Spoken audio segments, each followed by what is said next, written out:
কই যাস? এই এরিয়াতে ঢুকতে হলে দিতে হইব চান্দা, আর চান্দা না হয় আমার আসল ধান্দা। ওদেরকে আসতে দাও, জনি সায়েন্টিস্ট আমার পরিচিত। এজেন্ট পরিচিত হও, ফেসবুক কন্টেন্ট ক্রিয়েটর। কিছুদিন আগে আমি ওদের কয়েকজনকে জম্বির হাত থেকে বাঁচাইছি। ফেসবুকে কন্টেন্ট বানাইতেন আপনি? কি কন্টেন্ট বানাইতেন একটু দেখান তো।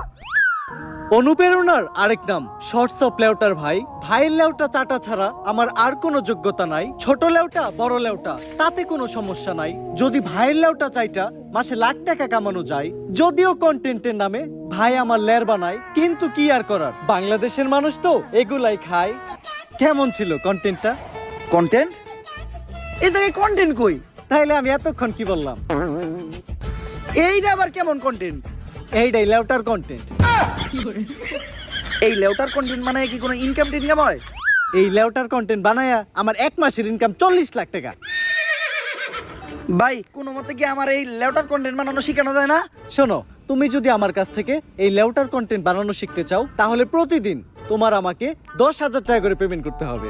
কারণ আমি তোমার কাছে আমার টাইম বিক্রি করতেছি। It's call value of time.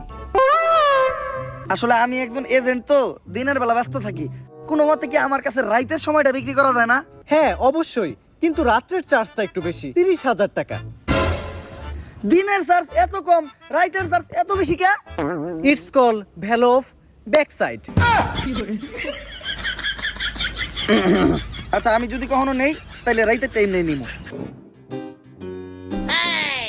উনি কে? আমি বাবা আয়না। আমার আয়নাতে যা দেখা যায় তা দুনিয়ার কোথাও দেখা যায় না। তোরা কেউ আমার বিরক্ত করিস না।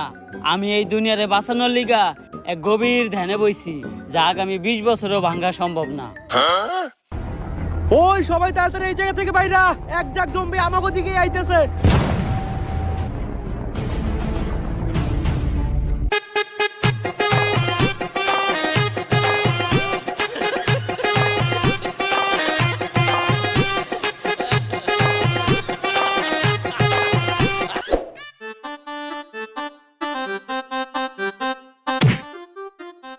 আরে বাবা, আপনি না ধ্যানে বইছিলেন? আপনার ধ্যান না 20 বছরের আগে ভাঙবেন না? আরে বেড়া, আমি যদি ধ্যান না ভাঙ্গি তাইলে তোকে জম্বির হাত থেকে বাঁচাইবো কেরা?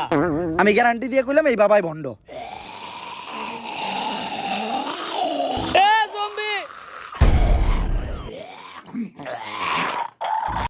বাবা আপনি না কইছিলেন জম্বির থেকে আমাকে বাঁচাইবেন, এইবার বাঁচান। ভয় পাইস না তোরা, আমার মন্ত্র দিয়ে আমি তোকে সবাইরে বাঁচামু। ভম্বলা সাইরা দে বাড়ি ঘর, পাই না কোনো ভয় ডর, তোর ভূতের নানিরে খালি ঘর। আরে বাবা এটা তো ভূত না, এটা জম্বি। আমার কাছে তো জম্বি তাড়ানোর কোনো মন্ত্র নাই। আমি আগেই কইছিলাম এই বাবা ভণ্ড। এই আসছে, ওই জম্বিটাকে ভালোভাবে লক্ষ্য করো। জম্বির চুল কালার করা, আবার আসতেছে স্লো মোশনে। তার মানে তো এটা একটা টিকটকার জম্বি। কিন্তু এখন উপায়টা কি? উপায় একটা আছে, যেহেতু টিকটকার জম্বি, ওরে বশ করতে হলে টিকটকের একটা ট্রেন্ডিং সং কইতে হইব। লাস্ট টাইম টিকটকের ট্রেন্ডিং সং কি ছিল? মাতাল। আর ওটা মাতাল না, ওইটা কাতাল। এখন আমাকে 5 জনের ভিতর থেকে এই গানটা গাইবো কেটা?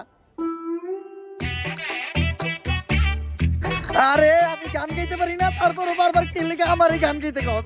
বাবা আমাগো সবার জীবন এখন তোমার রাতে, যদি গাও গান তাইলে এই বাজবা আমগো সবার জান। ভাই এইবারের মতো আমগো জানটা বাঁচান, দরকার পড়লে আপনারা আমার চান্দার অর্ধেক ভাগ দিমু। এই TikToker follow me trending song কইতাছি, মুদ্রা করো, মুদ্রা মুদ্রা। ও জম্বি তেরি আখ কাতাল তেরা নাক কাতাল, যেমনে নাস্তাছস পুরা উথাল পাথাল, আঙ্গরে না খাইয়া গুইরা বাইতে জায়গা, বাইতে যাইয়া দেখবি তোর নানি বেতাল। ও জম্বি তুই পুরাই কাতাল, তুই পুরাই কাতাল, যেমনে নাস্তাছস তোর নাইতাল বেতাল, আঙ্গরে না খাইয়া গুইরা বাইতে জায়গা, বাইতে যাইয়া দেখবি তোর নানি মাতাল। ও জম্বি তোর নানি মাতাল, তোর নানি মাতাল। গেছে রে। এজেন্ট আমি বুঝলাম না, আপনি সব গানে শুধু নানিরে টানেন কেন? ছোটবেলায় আমার বাবা মা মারা গেছে, তারপর আমার নানি আমারে পালছে। তাই নানি হইলো আমার জন্য আবেগ, নানি হইলো ভালোবাসার আরেক নাম। এই জন্য সব জায়গায় দিতে চাই আমি আমার নানির দাম। এইভাবে চলতে থাকলে আমরা বেশি দিন আর জম্বির থেকে সার্ভাইভ করতে পারবো না।